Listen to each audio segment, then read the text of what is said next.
participación de la doctora Reina Pazichambi con el tema Importancia de la nutrición en el embarazo y la lactancia. Ella es especialista en ginecología y obstetricia, miembro de la Sociedad de Bolivia de Obstetricia y Ginecología, filial Oruro, docente asistencial del Hospital Walter Kohn de esa ciudad. Demos un fuerte aplauso a la bienvenida a la doctora Reina Pazzi.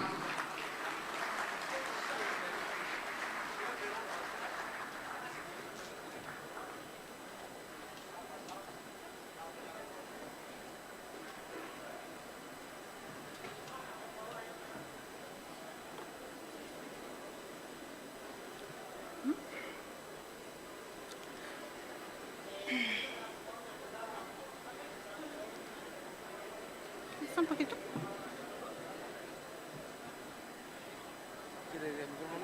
No, está bien. Sí. ¿Alguien me ha dicho que iba a pasar mis diapositivas para verlos? ¿O aquí nomás lo sé? Ah, ya. Ya. Gracias.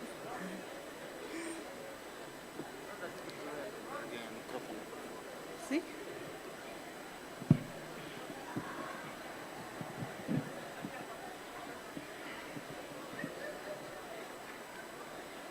Ya.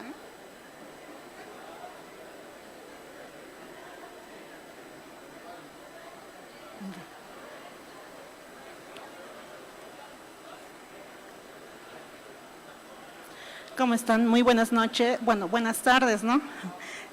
Bueno, soy la doctora Reina Pazzi, ginecóloga obstetra, soy de la ciudad de Oruro.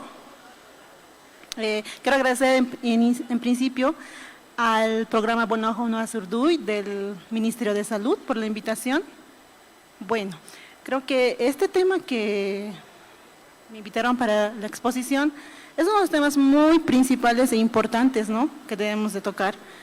Hemos visto en los últimos años tasas altas de embarazos en adolescentes, y las adolescentes son también pacientes que requieren de mucha nutrición durante su gestación, pero la carencia también es importante. Entonces tenemos que tomar en cuenta este tipo de pacientes, ¿no? Primeramente,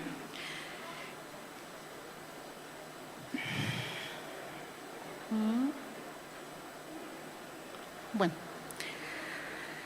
el embarazo es una de las etapas de mayor vulnerabilidad nutricional, donde se requiere mucho más todavía nutrientes, ¿no?, durante el primer trimestre, segundo y tercer trimestre de la etapa de gestación. Es importante la actividad anabólica que determina el aumento de necesidades nutricionales, ¿no?, durante toda la etapa preconcepcional. Pero nosotras las pacientes las captamos incluso en el primero o segundo trimestre. Bien sería que las pacientes vinieran a la consulta y tendríamos la oportunidad de orientarles, ¿no?, de iniciar su orientación en cuanto a su nutrición, antes de tomar la decisión o antes de iniciar o programar un embarazo.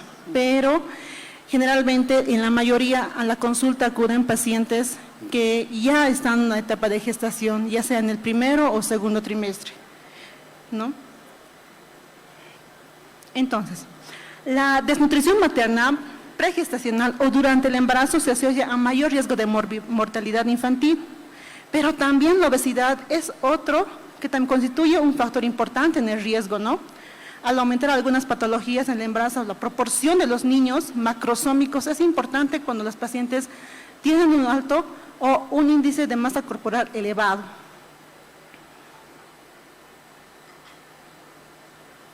Entonces, cualquier carencia que ocurra ya sea en el primero o segundo trimestre de gestación va a afectar en la talla fetal, como también en el peso fetal. Según algunas bibliografías también nos dicen que en el segundo trimestre se afectaría la talla fetal si es que ocurriría alguna carencia nutricional en el segundo trimestre. Y si ocurriría una en el tercer trimestre, va a afectar el peso fetal. Este es un cuadro que les he traído para mostrarles la nutrición es importante, ¿no? En el primero y segundo trimestre, ¿no? Ya en las primeras semanas de desarrollo de la gestación, ya en la implantación, que serían en las primera, segunda y tercera semana, primera y segunda importante, cuando ocurre la implantación del huevo cigoto a nivel del tercio superior de la capa posterior del útero, la nutrición es histiotrófica. ¿Qué quiere decir eso, histiotrófica? Que solamente se va a nutrir del útero.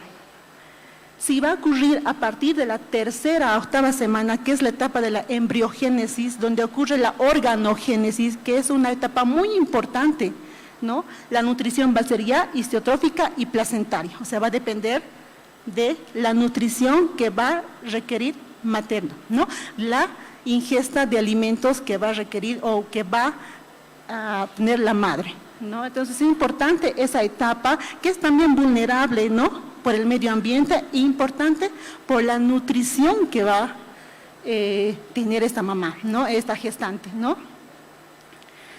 Y ya en la etapa fetal, que es de la 9ª a las 40 semanas, ya es el periodo fetal de desarrollo. En esta etapa también ya va a ser exclusivamente la nutrición placentaria, pues que va a ser dependiente de la nutrición materna.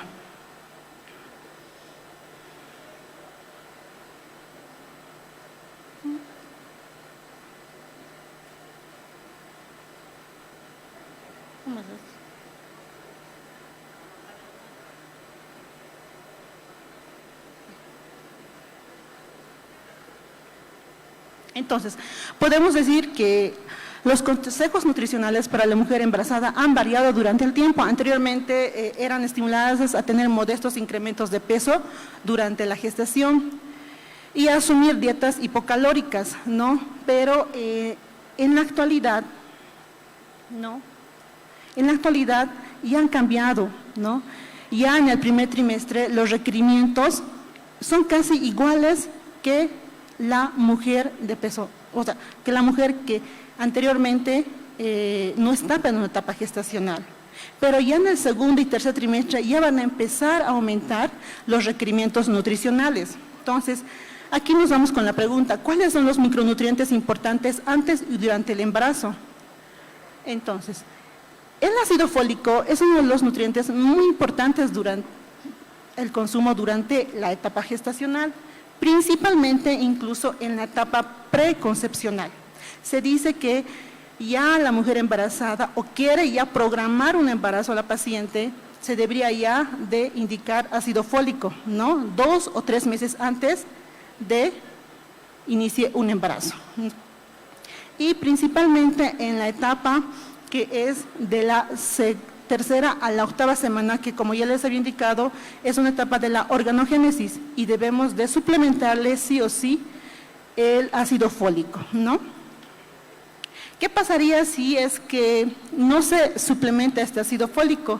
Bueno, hay patologías que si hay carencia de ácido fólico durante la gestación y principalmente durante el primer trimestre, entonces estaríamos en patologías como defectos del tubo neural que nos llegarían a, como consecuencia, patologías como la anencefalia, miomelingocele, encefalocele. Entonces son patologías por defecto del tubo neural, ¿no? Entonces, ¿cuánto se debe prescribir el ácido fólico? ¿No? 5 miligramos de ácido fólico durante los 2 o 3 primeros meses antes de la concepción y dentro del primer trimestre, ¿no? Del embarazo. Mujeres consideradas de alto riesgo, principalmente estas pacientes sí tienen que requerir o suplementarse ácido fólico, ¿no? Antecedentes familiares con defectos del tubo neural, hijos con anterior defecto del tubo neural, diabetes materna anterior, ¿no? Epilepsias, ingestión de ácido valproico o antecedentes de una ingesta de caramazepina, obesidad, índice mayor a 35, ¿no? Trastornos de malabsorción, enfermedades inflamatorias intestinales, uso de antagonistas de folato, ¿no? Y uso o fumadoras, ¿no? Entonces, estas pacientes que tengan estos antecedentes, sí o sí debemos suplementarles el ácido fólico, ¿no? Pero también la nutrición o la ingesta de alimentos no es suficiente y es por eso que debemos suplementar el ácido fólico para prevenir estos defectos del tubo neural, ¿no? Entonces, ¿en dónde se encuentran los folatos? En las vísceras, en las harinas, en el garbanzo, en la haba. Entonces, esos son los nutrientes que sí podemos recomendarle a que consuma la paciente gestante, pero sí no antes indicarles el ácido fólico como suplemento. 5 miligramos aproximadamente sí se les debe dar, pero sí los requerimientos maternos son de 0.4 a 1 miligramo diario, ¿no? Entonces, eso sí, si es una paciente que no tiene ningún antecedente como estos que les había mencionado, entonces se le debe de suplementar de 0.4 a 1 miligramo diario, ¿no? Preconcepcionales y durante el primer trimestre de gestación. Entonces, también podemos decir que es importante el peso antes del embarazo. Sí, es muy importante, ¿no? Se recomienda a toda mujer que está planificando un embarazo que mantenga un peso saludable, ¿no? Entre 18.5 a 24.9 de índice de masa corporal, ¿no? Entonces, eso es principalmente que si una paciente acude a nuestra consulta y está deseando un embarazo, entonces sí tenemos que pesarla, tallarla y orientarle nutricionalmente qué nutrientes son indispensables. ¿Qué acciones debemos de tomar, ¿no? Se debe realizar durante el embarazo, ¿no? Se recomienda evaluar el estado nutricional en la primera consulta. ¿Y qué debemos de hacer? Peso, talla para sacar el índice de masa corporal, ¿no? Entonces, decimos que el peso, bajo peso, es menos de 18, ¿no? Según el índice de masa corporal, un rango normal de 18 a 24.99, un sobrepeso ya es por 25 a 29, obesidad es mayor a 30, ¿no? Obesidad grado 1, 30 a 34, obesidad grado 2, 35 a 39 y obesidad grado 3, muy severa, más de 40, ¿no? Entonces, es importante preconcepcionalmente orientar en cuanto al índice de masa corporal y orientar en cuanto a su nutrición y siempre conservar un índice de masa corporal por los 18 a 24. ¿Qué acciones se debe realizar durante el embarazo y cuál es la ganancia de peso adecuado, ¿no? Entonces, durante el embarazo, ¿no? La ganancia de peso aproximadamente, si es un bajo peso, una paciente gestante que tenemos con bajo peso, menor a los 18, entonces nuestra paciente tiene que subir durante toda la gestación entre 12.5 a 18 kilogramos, ¿no? Si tenemos una paciente con un peso normal o índice de masa corporal normal de 18 a 24, entonces la ganancia de peso durante la gestación va a ser de 11.5 a 16. Si tenemos una paciente gestante con sobrepeso, ¿no? 25 a 29 de índice de masa corporal, entonces la ganancia de peso va a ser entre 7 a 11. Si es una paciente obesa mayor a 30 de índice de masa corporal, entonces el peso que tiene que ganar esta paciente durante la gestación es entre 5 a 9, ¿no? kilogramos. Entonces, como se dan cuenta, no es para todas las pacientes igual. O sea, nosotros conocemos por norma, la paciente gestante tiene que subir de peso entre 11 a 16 kilogramos, un aproximado, una media de 12 kilogramos aproximadamente, pero eso no es igual para todas las pacientes, ¿no?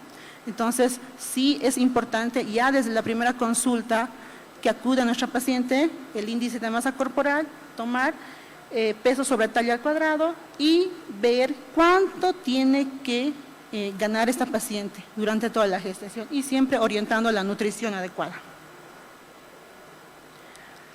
¿Qué problemas va a presentar la mujer que inicia su embarazo con sobrepeso y obesidad, ¿no? ¿Qué problemas va a tener si una paciente es obesa?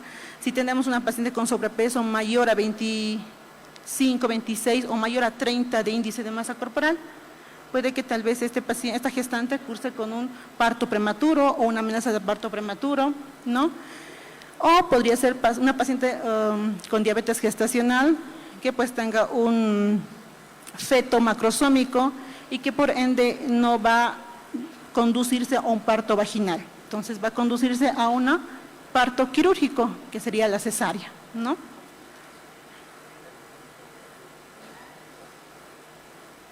¿Y qué problemas tendría nuestra paciente gestante que inicia su embarazo con un bajo peso, ¿no?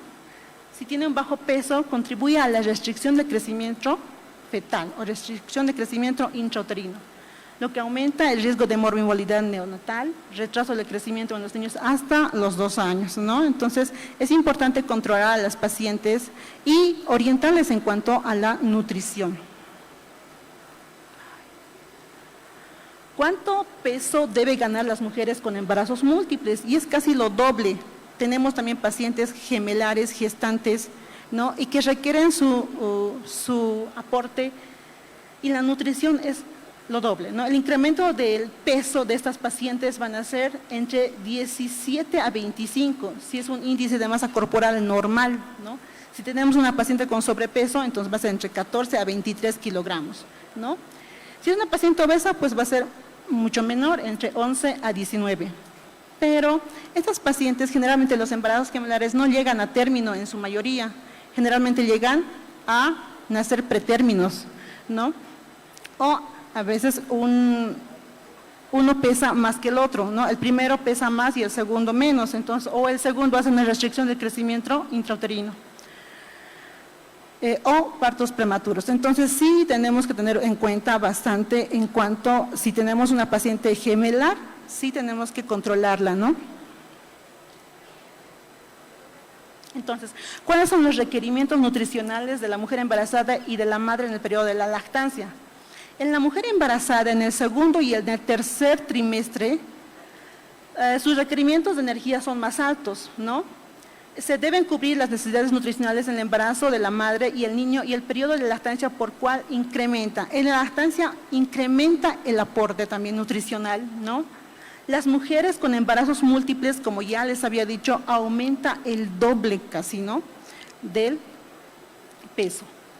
Se estima que las mujeres con embarazos gemelares requieren calorías adicionales al día en relación a las embarazadas con fetos únicos, ¿no? Se debe estimular a estas mujeres a tener un mínimo de 2 a 3 comidas diarias adicionales para cubrir estas necesidades, ¿no? Esto es muy importante, ¿no? Las mujeres que llevan un embarazo múltiple requieren de aporte, mayor nutrición, incluso lo doble, ¿no? Entonces, ¿cuántas calorías adicionales debe consumir una mujer que se encuentra con bajo peso, peso normal o con un sobrepeso o obesidad, ¿no? Entonces, se sugiere incrementar la alimentación habitual, 230 calorías y 10 gramos de proteína.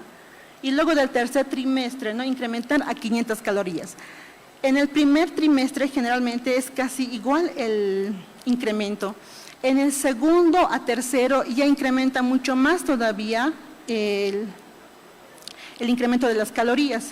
Entonces, ¿por qué? Porque ya está en un desarrollo fetal el feto, entonces requiere mucho más todavía el aporte. Entonces, en cuanto, ¿cuál es el requerimiento de proteínas durante el embarazo? ¿No? En el embarazo se requiere adicionar 10 gramos de proteínas a la alimentación habitual, pero en la lactancia esto duplica, ¿no? A 20 gramos de proteína adicional, ¿no? Entonces, en la lactancia, ¿por qué? Porque también el recién nacido está en una etapa de lactancia y la mitad del aporte de proteínas se va a la leche materna, ¿no? Entonces, es importante que la mamá en etapa de lactancia pueda alimentarse mucho más, consumir más líquidos, ¿no? Es importante también hablar del calcio y la vitamina D, que son importantes durante el embarazo, ¿no? Mantener la integridad de los huesos para el desarrollo del esqueleto del feto, ¿no? Es importante ese aporte de la vitamina D. La producción de la leche materna también va a beneficiar bastante en cuanto al aporte del calcio y la vitamina D, ¿no? El consumo correcto de calcio, ¿no? No se afectará la densidad ósea en los niños. No, será la madre quien le provea el calcio que se requiere. Sí debemos de suplementar a la paciente calcio, ¿no? Se recomienda un suplemento de calcio entre 1.5 a 2 gramos de calcio, ¿no? Elemental, para la prevención ¿de qué? De la preeclampsia, ¿no? Entonces es importante eso en el primer y segundo trimestre, el aporte de calcio, ¿no? Y más principalmente en el tercer trimestre de gestación. ¿Y cuáles son nuestros aportes de calcio? ¿No? En la ingesta diaria, la leche, el yogur, el queso, ¿no? El choclo, el frijol, la lenteja, ¿no? Y la espinaca. Entonces son esos alimentos que debemos recomendar a nuestros pacientes gestantes para el aporte de calcio, ¿no? Esto también es importante. ¿Qué función cumplen los ácidos grasos omega 3? ¿No? Estos ácidos grasos, se ha demostrado que los ácidos grasos omega 3 son importantes en la salud general, proporcionando beneficios como la reducción del riesgo de enfermedad cardíaca, ¿no? El DHA, el ácido decoxahexaenoico, ¿no? El ácido eicosapentaenoico, ¿no? Y el ácido alfa-linoleico. Son los 3 ácidos grasos importantes que debe consumirse la gestante, ¿no? Pero también ahora hay suplementos que vienen con estos, ¿no? Por ejemplo, ahora vienen ya suplementos como el Gestavid DHA, el Natalvid DHA, que también se las debe suplementar, pero solamente a las gestantes que las requieren, ¿no? Que están en la etapa de enflaquecida, porque así es vamos a llegar más adelante a hablar de del peso, la evaluación del peso durante el embarazo.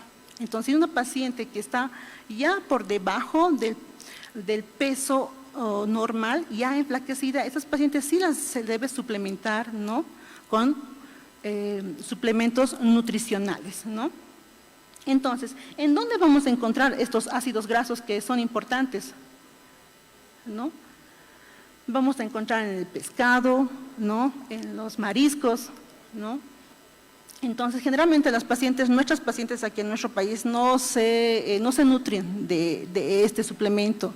Entonces, sí, tal vez nosotros podemos apoyarle en estos suplementos que tal vez nos pueden ayudar a prevenir estas enfermedades cardíacas, pero principalmente también estos omega 3 también ayudan al desarrollo del sistema nervioso central, ¿no? Entonces, como les había comentado, ¿dónde se encuentran estos omega 3? En el aceite de la linaza, en el salmón, en el atún, en la trucha, en las nueces, ¿no? En los huevos grandes, en esos. Entonces, sí, eso tenemos que orientarle a las pacientes, ¿no? Ahora, uno de los componentes principales o uno de los nutrientes principales, que también es el hierro, ¿no? Nosotros generalmente les suplementamos a las pacientes, ¿no? Cuando vienen a su primera consulta prenatal, ya les indicamos sulfato ferroso, 200 miligramos por 90 días, 3 meses creo que se les suplementa así en su primera consulta prenatal, ¿no?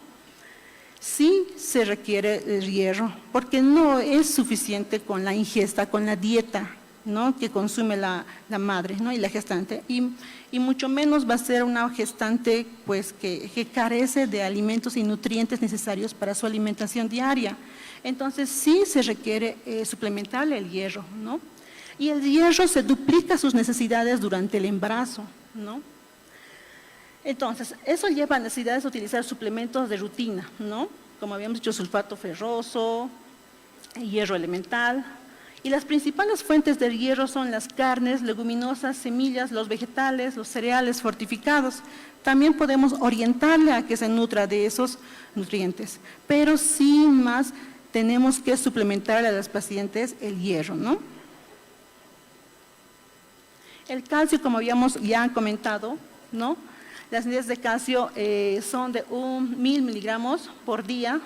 Durante el tercer trimestre, pues esto va a sobrepasar porque aumenta el traspaso por la placenta, ¿no? Materno, del traspaso del calcio materno al feto, ¿no? Va a aumentar en el tercer trimestre y sí es necesario, pues, suplementarle el calcio, ¿no? El zinc también es muy importante. Bueno, su deficiencia también está asociado a bajo peso al nacer y un parto prematuro. Las principales fuentes de zinc también son las carnes, los lácteos, los huevos, los cereales, pero no es más si es una paciente que está en riesgo y es una paciente que está con bajo peso, sí tenemos que suplementarle. El ácido fólico, como ya les había comentado anteriormente, también es uno de los nutrientes muy importantes, ¿no? Que más o menos la ingesta, el requerimiento diario, ¿no? Es de 400 microgramos día, o sea, 4 miligramos día, ¿no?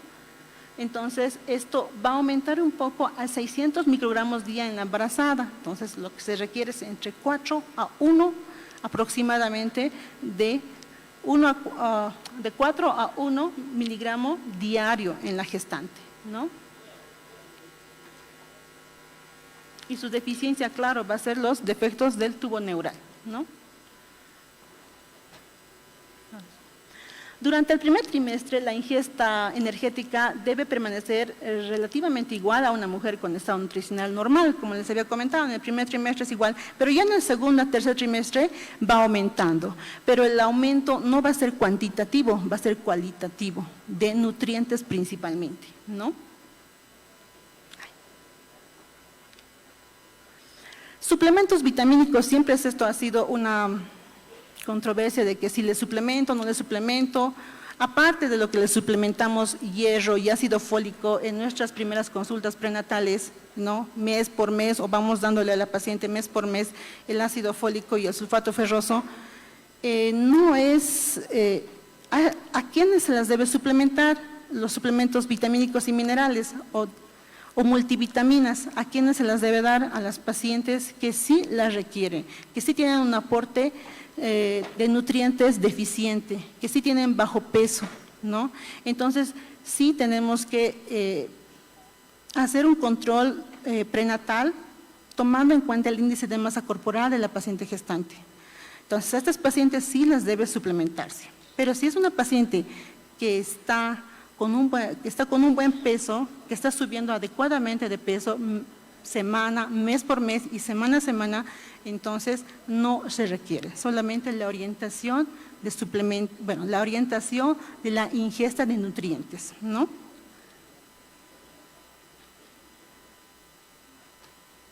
Entonces, habíamos dicho más antes de que cuánto es la ganancia de peso durante toda la gestación, entre 11 a 16 kilogramos aproximadamente, ¿no?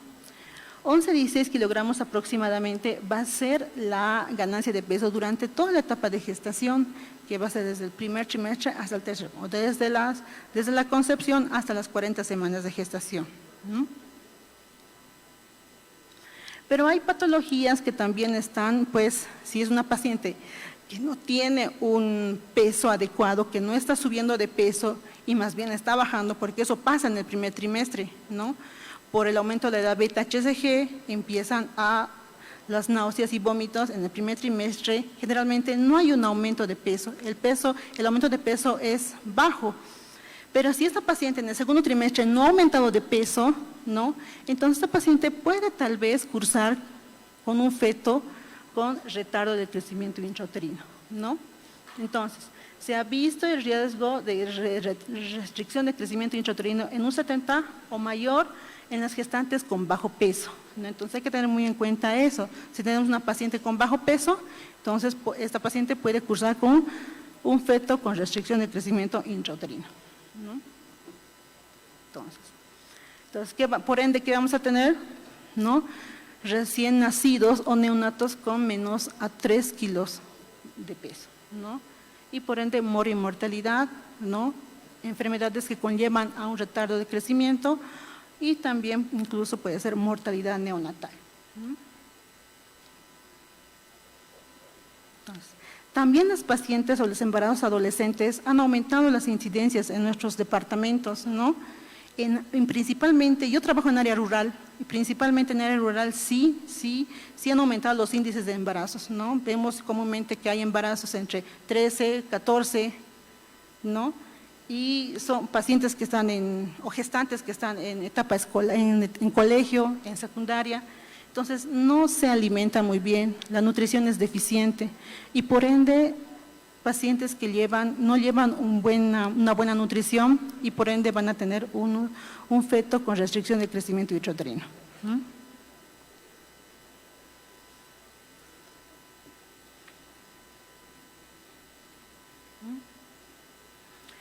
Ahora, los problemas también asociados a la obesidad o al sobrepeso, ¿no? Entonces, ya habíamos hablado anteriormente que también la obesidad o el sobrepeso también conlleva a patologías fetales, ¿cómo qué? Como la diabetes gestacional, y la diabetes gestacional conlleva también a fetos macrosómicos, ¿no? Entonces, esta diabetes gestacional va a afectar en un 3 a 5% de todos los embarazos, ¿no? Y por ende a una mortalidad perinatal, ¿no? Entonces, estas pacientes se asocian con un índice de masa corporal mayor a 25, ¿no? Y el riesgo también, si estas pacientes son obesas o con sobrepeso, también el riesgo de hipertensión o enfermedades hipertensivas del embarazo. Y lo que siempre vemos en nuestras pacientes o que vemos comúnmente es la hipertensión gestacional transitoria o ya que haya afectado, digamos, el sistema renal, la preeclampsia, ¿no? Aumenta 2 a 3 veces cuando sube el índice de masa corporal sobre los 25 de índice de masa corporal, ¿no? O mucho más todavía va a ser si es una paciente que tiene un índice de masa corporal mayor a 30. Como ya les había dicho, estas pacientes que si están cursando con una enfermedad hipertensiva del embarazo que no han sido controladas, ¿no? Y que aparte tienen un sobrepeso y llevan durante su embarazo una diabetes gestacional, ¿no? Y que su feto es, por ecografía, es un feto macrosómico, que es un DBP, un diámetro biparietal mayor a 9.5, es quizás que no nos dé un parto vaginal, ¿no? Y sea más conducido a un parto quirúrgico, que va a ser la cesárea, ¿no? Entonces van a aumentar con eso el índice de cesáreas, ¿no? Y estamos en todos los hospitales casi estamos con índices de cesáreas elevados, ¿no? Entonces, lo que sí deberíamos más realizar son partos vaginales, ¿no? Pero sí estamos con los índices elevados de cesáreas. Entonces, para eso sí es importante orientarles a las pacientes en cuanto a su nutrición y principalmente ya desde el primer trimestre o desde la primera captación que hemos tenido en estas pacientes gestantes, ¿no? También la obesidad se ha asociado a malformaciones congénitas, aumenta el riesgo de malformaciones congénitas mayores, en especial los defectos del tubo neural. Paciente que no ha sido nutrida, no ha sido suplementada con ácido fólico, que ha tenido antecedentes de un parto prematuro o ha tenido un defecto congénico, un defecto del tubo neural en anterior embarazo. Entonces, estas pacientes sí son candidatas a que en este embarazo o en su embarazo actual, pues lleve el mismo problema, ¿no? Entonces, sí, la obesidad y también han sido relacionadas a malformaciones congénitas, ¿no? Y por ende, mortalidad perinatal, ¿no? Recién nacidos que tienen riesgo de muerte en un 50%, con madres con índice de masa corporal mayor a los 30, ¿no? Hemos hablado también del embarazo en la adolescencia, ¿no? Que han aumentado las tasas en nuestros hospitales, los embarazos en la adolescencia. Entonces, sí requieren una intervención nutricional, incluso tal vez un manejo por la nutricionista, ¿no? Para que sea orientada y para que sea también qué debe de consumir esta paciente adolescente, cómo se debe suplementar durante toda la etapa de la gestación y principalmente pues ver con cuánto de índice de masa corporal está iniciando el embarazo, ¿no? Y que también va a conllevar otras patologías que la paciente gestante, adolescente, como son las enfermedades hipertensivas del embarazo, y que tal vez, si es que no se nutriera muy bien, si es que el embarazo no está yendo bien, entonces quizás el parto pues tenga complicaciones como las hemorragias, hipertensiones que van a llevar a hemorragias posparto, ¿no? Entonces, sí hay que orientarles en cuanto a su nutrición a nuestras pacientes adolescentes embarazadas. Bueno, en el primer trimestre de la gestación también hemos visto que en el primer trimestre hay bastantes pacientes que vienen a nuestra consulta con náuseas, vómitos, por el aumento de la beta-HCG, ¿no? Entonces, esto hace que la paciente no se nutra muy bien Entonces, puede que baje de peso. Es una paciente que ha tenido más de 3 a 4 o 5 vómitos al día, una gestante en el primer trimestre de gestación. Entonces, esta paciente quizás va a bajar de peso. Entonces, esta paciente si está cursando con una hiperemesis gravídica, sí va a requerir internación hospitalaria, ¿no? Entonces, tenemos que tomar en cuenta y orientarle a la paciente cómo debe ser su alimentación en el primer trimestre. Tiene que ser poquito, seco, mayormente seco, ¿no? Pequeñas raciones de alimentos secos, ¿no? Y puede ser cuatro porciones o raciones en la mañana y 4 en la tarde. Entonces, de esa manera se debe de orientar a la paciente en el primer trimestre, ¿no? Y también se puede indicar un antiemético, ¿no? Que nos pueda evitar estos vómitos y que lleguen más de 3 vómitos o 5 o 6 vómitos al día, que ya esta paciente va a requerir internación hospitalaria, ¿no? Y manejo hospitalario, ¿no? Patologías que también, como ya les había comentado, están relacionadas con la dieta. Por ejemplo, si es que hay una deficiencia de calcio, que esta paciente no se está suplementándose calcio o no está en su nutrición diaria el calcio, entonces puede que esta paciente curse con preeclampsia o eclampsia, enfermedades hipertensivas del embarazo, ¿no? De igual manera, si hay una deficiencia de vitamina E y C y magnesio, pues también esta paciente puede cursar con enfermedades hipertensivas del embarazo, ¿no?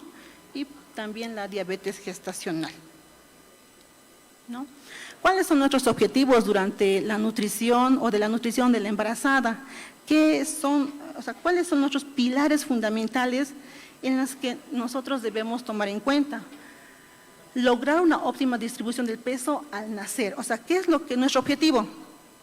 Un recién nacido con un peso adecuado. ¿Cuánto es el peso ideal de un recién nacido? Entre 2.500 a 3.500 kilogramos, ¿no? Miligramos. Entonces, si tenemos un paciente, un recién nacido con ese peso adecuado, entonces eso quiere decir que quizás esta paciente ha llevado un buen control prenatal o le hemos orientado una nutrición adecuada o se ha nutrido esta paciente adecuadamente durante toda su gestación. Como segundo punto, asegurar una óptima nutrición de la mujer antes, durante y después del embarazo. Antes, bien sería que nuestras pacientes acudieran a la consulta preconcepcional. O sea, viene a la paciente a nuestra consulta y dice, me quiero embarazar de aquí el 2024, digamos. Entonces ya orientarle cómo debe de ser su nutrición, cómo debe llevar, cómo debe nutrirse, qué debe consumir, qué debe suplementarse. Entonces es importante, pero en la realidad no es así. Nuestras pacientes vienen en el primer trimestre, incluso en el segundo trimestre, incluso hay pacientes que llegan a la consulta ya que ni siquiera saben que están embarazadas, y eso pasa, ¿no? En las emergencias de obstetricia, que acuden pacientes ya que no sabía que estaba embarazada, pero acuden con trabajo de parto ya, y nunca han hecho un control prenatal. Entonces, es importante eso, ¿no? Asegurar una óptima nutrición de la mujer antes, durante y después del embarazo, ¿no? La orientación nutricional tiene que ser antes, durante y en el periodo de lactancia, ¿no? Y como tercer punto, disminuir la morimortalidad obstétrica, ¿no? Materna y fetal y neonatal, ¿no? Y prevenir el bajo peso, la obesidad materna y por ende la macrosomía fetal, ¿no? Es muy importante esto. Si hacemos un buen control prenatal en nuestras gestantes, creo que sí vamos a tener resultados buenos, ¿no? Neonatos con buen peso, ¿no? Algunos alimentos que se deben de evitar durante el embarazo, ¿no? Como es el alcohol, no se debe de ingerir alcohol durante la etapa de gestación. La ingesta excesiva de alcohol, pues en el inicio se asocia a malformaciones, ¿no? Como el síndrome de alcoholismo fetal, ¿no? Restricción de crecimiento intrauterino, anomalías oculares, articulares y por ende retraso mental. Entonces, prohibirle a nuestras pacientes gestantes el consumo de alcohol, ¿no? El café. Hay una controversia, ¿no? Que si siempre pregunto, ¿puedo tomar café? A veces viene la paciente a nuestra consulta, ¿puedo tomar café, doctora? ¿Ustedes qué dicen? ¿Sí? El café atraviesa la barrera placentaria. Sí se puede consumir café, pero solamente está pues recomendada una taza al día, ¿no? Entonces sí pudiese, pero no más de 2 a 3 a 4 tazas al día, ¿no? Porque sí, entonces esto sí puede traer algunas consecuencias, el consumo masivo de café, ¿no? Incluyendo el té y algunas bebidas o algunas gaseosas que pueda, porque siempre te preguntan en la consulta, ¿puedo tomar café? ¿Puedo tomar gaseosa? ¿Puedo tomar esto? Entonces sí es bueno orientar a la paciente. Sí puede consumirlo, pero en poca cantidad o una vez al día, ¿no? Mejor si no. Y mejor tal vez nutrirse mucho más de alimentos vegetales y frutas, donde están los nutrientes que requiere nuestra gestante, ¿no? Esta gráfica que generalmente está en los cartones de prenatal, que generalmente está vacía, no, yo nunca he visto, generalmente a nuestra consulta de ginecología obstetricia acude una paciente con ya las 32, 34 semanas y todo el control prenatal se le realizó en el primer nivel de atención, pero nunca vemos la curva o la gráfica de evaluación nutricional de la embarazada. Entonces, es muy importante graficar a esta paciente cómo ha ido subiendo o bajando de peso, ¿no? Este es el cuadro para evaluar a la paciente en qué estado nutricional está. Entonces sería bonito ver a nuestras pacientes o ver la curva de ganancia de peso de nuestras gestantes, ¿no? Desde la semana 10 hasta la semana 40, incluso hasta que sea de término esta paciente, ¿no? Entonces, bueno, sí tenemos la parte rosada que nos dice que esta paciente está en bajo peso, está enflaquecida, ¿no? Está por debajo de los 20 de índice de masa corporal. Lo ideal sería mantenerle en la línea verde a nuestras pacientes, en un índice de masa corporal adecuado o normal, ¿no? En la línea verde. Entonces, este cuadrito sí está en nuestros cartones prenatales y sería bueno quizás hacer un seguimiento a estas pacientes con esta gráfica o con esta evaluación nutricional de la embarazada. Vamos a hablar un poquito de la lactancia, ¿no? ¿Cómo es la lactancia, la nutrición durante la lactancia? ¿No? Y la composición de la leche depende de la reserva de la madre y depende de la nutrición de la madre, ¿no? El componente vitamínico y la disposición de las inmunoglobulinas que se encuentran en la leche materna en los primeros días de nacido y la mamá pues dispone, ¿no?, de las inmunoglobulinas durante la lactancia materna, ¿no? Va a guardar la relación, ¿no?, con el aporte que va a tener o como esté nutrida nuestra gestante. Entonces, la exigencia de las kilocalorías va a aumentar y va a duplicar durante la lactancia con unas 500 kilocalorías adicionales por día. Entonces, si la paciente gestante en la etapa de lactancia, pues tiene que nutrirse adecuadamente, incluso lo doble que ha sido durante la etapa gestacional, ¿no? Y es importante también la ingesta de líquidos de 3 a 4 litros por día. ¿Por qué? Porque también la demanda de la lactancia pues va a aumentar, ¿no? Y a nuestras gestantes en la etapa de lactancia tenemos que prepararlas, acompañarlas durante toda la etapa de la gestación, motivarlas para recuperar su peso. ¿Por qué? Porque después de que ha ocurrido el parto, ya sea por cesárea o por parto vaginal, ¿no?, la pérdida hemática aproximadamente va a ser de unos 400 ml de un parto vaginal, pero mucho más todavía va a ser una cesárea, más de 600, ¿no?, 600, 800. Pero si esta paciente ha tenido una complicación, una hemorragia postparto, entonces esta paciente va a requerir mucho más todavía su recuperación, ¿no? Y aparte de eso, ¿cuánto ha pesado el producto?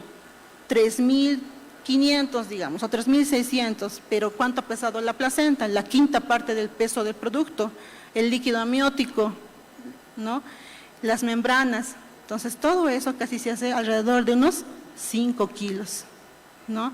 Entonces 5 kilos de más y la paciente va a empezar a disminuir, a bajar de peso durante la etapa de lactancia. Y como les había dicho, el decremento nutricional es lo doble durante la lactancia. Entonces esta paciente sí va a requerir, ¿no?, recuperar su peso. Entonces nosotros tenemos que orientarle la nutrición a esta paciente, ¿no? Nuestras pacientes de riesgo y principalmente las adolescentes, pues creo que es un pilar fundamental y creo que está en nuestras manos y como nosotros médicos orientar, ¿no? Ahora ya se está realizando la anticoncepción post-evento obstétrico, ¿no? Orientarles a nuestras pacientes post-parto, post-cesárea, que sí deben llevar un método anticonceptivo, ¿no? ¿Para qué? Para que no haya periodos intergenésicos cortos. Y si va a haber un periodo intergenésico corto, entonces por ende puede haber un parto prematuro, puede que la siguiente gestación no llegue a término. Entonces sí tenemos que trabajar en eso, ¿no? Promover, ¿no?, la anticoncepción post-evento obstétrico, o sea, post-parto, post-cesárea. Debemos promover, ¿no?, orientar a nuestras pacientes que sí deben llevar un método anticonceptivo, ¿no? Pues la nutrición de las gestantes y los niños es compromiso de cada uno de nosotros, los médicos. Está en nuestras manos prevenir, orientar, para fortalecer, ¿no?, los programas y también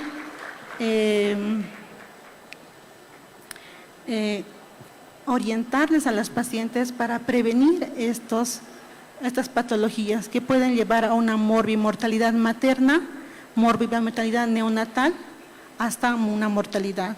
Entonces, tenemos que orientar a nuestras pacientes para una adecuada nutrición, ¿no? Muchas gracias.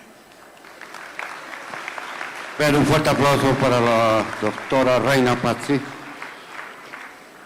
¿Alguien va a tomar la palabra? ¿Alguna pregunta, análisis, aporte?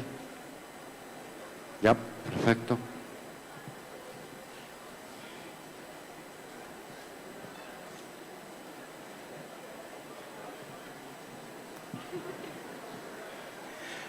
Muy buenas tardes, doctora.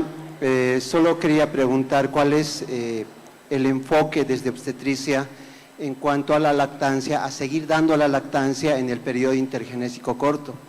Es decir, los pediatras tienen otra visión, no tienen la visión de la mamá. Ellos indican, la mayoría de los pediatras, que la leche, pese a que la mamá esté embarazada, no le provoca nada al bebé, así que seguirle dando. No todos, esto es medicina, pero la mayoría opina eso. Pero teniendo en cuenta que la lactancia materna, la leche materna es fácilmente sustituible hasta el año de edad por los nutrientes y que usted misma acaba de indicar que la demanda de proteínas sube en el periodo de lactancia, ¿qué sería lo recomendable? ¿Hasta qué edad le seguimos dando? ¿Le quitamos inmediatamente? ¿Qué sería lo recomendable, doctora? Gracias. Bueno, la lactancia materna, pues se debe dar, o sea, la lactancia materna es exclusiva hasta los 6 meses de recién nacido, 6 meses, pero sí se debe cometer hasta los 2 años, ¿no? 2 años sí o sí se debe de recomendar a la paciente que debe dar de lactar hasta los 2 años, ¿no? Ahora, la pregunta era el periodo intergenésico, más o menos, o es que...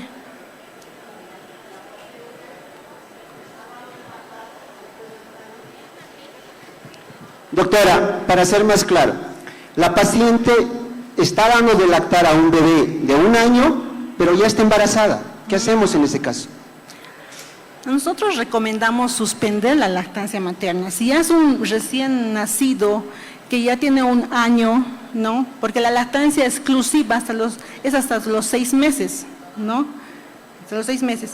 Pero ya es un recién nacido de 1 año y está embarazada, sí tenemos que suspenderla. Pero hay alguna controversia todavía en eso, porque algunos sí todavía, no, tienes que seguir dando lactar. Pero si fuese un recién 6 meses quizás, podría ser, hay esos casos de los 6 meses tiene un neonato un recién nacido o un bebé de 6 meses, que la paciente ha estado o ha iniciado un embarazo nuevo, entonces sí se le indica a la paciente que sí debe completar la lactancia materna hasta los 1 año, pero yo en lo personal lo suspendo. ¿Por qué? Porque durante la lactancia materna, ¿qué se va a estimular? ¿Qué hormona? La prolactina, ¿no? La prolactina que también va a aumentar un poco la oxitocina. Entonces, con la oxitocina nos puede provocar contracciones uterinas y nos puede provocar en ese actual embarazo un aborto o una amenaza de aborto, ¿no?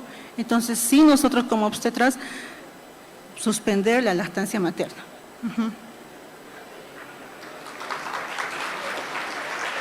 Muy bien, le agradecemos mucho su participación, doctora Patri.